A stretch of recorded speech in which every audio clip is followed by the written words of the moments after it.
Hello everyone, আজকে আমি তৈরি করব দারুণ সুস্বাদু মুচমুচে চিকেন ফ্রাই, যার বাইরে মুচমুচে ভিতরটা একদম জুসি, যার জন্য আমার চিকেন লাগবে। তো চিকেনটা আমি ধুয়ে কেটে নিয়েছি, আদা রসুন পেস্ট নিয়েছি, মরিচের গুঁড়া নিয়েছি, তারপর নিয়েছি লবণ।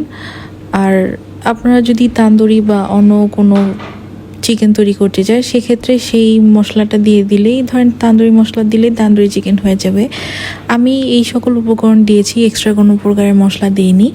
সামান্য একটু জিরা গুঁড়া দিয়েছি, ধনিয়া গুঁড়া দিয়েছি, দিয়ে সমস্ত উপকরণ একসাথে মেখে আমি 2 থেকে 3 ঘন্টার জন্য চিলারে রেখে দিব।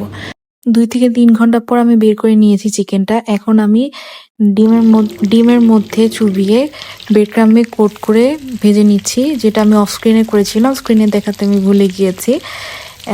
ভালোভাবে ভেজে 2 পার্ট ভালোভাবে একটু মুচমুচে করে ভেজে নামিয়ে নিতে হবে। স্ক্রিনে দেখতে পাচ্ছেন আমার ভাজা অলমোস্ট শেষ। এখন আমি সার্ভ করব। তৈরি হয়ে গেল বাইরে মুচমুচে ভিতরে জুসি চিকেন ফ্রাই। যদি আমার ভিডিওটি ভালো লেগে থাকে অবশ্যই লাইক, কমেন্ট, শেয়ার, সাবস্ক্রাইব করবেন। আমার এই রেসিপিটি যদি আপনারা তৈরি করে থাকেন অবশ্যই আমাকে কমেন্টে জানাবেন। এছাড়াও আপনারা কি টাইপের রান্না চাচ্ছেন সেটাও আমাকে অবশ্যই কমেন্টে জানাবেন। আপনাদের মূল্যবান মতামত আমার জন্য অনেক প্রয়োজনীয়। তো স্ক্রিনে দেখতেই পাচ্ছেন আমার চিকেনগুলো ভাজা হয়ে গিয়েছে। আমি এটা ইফতারির জন্য সার্ভ করে নিয়েছি। আল্লাহ হাফেজ, সবাই ভালো থাকবেন।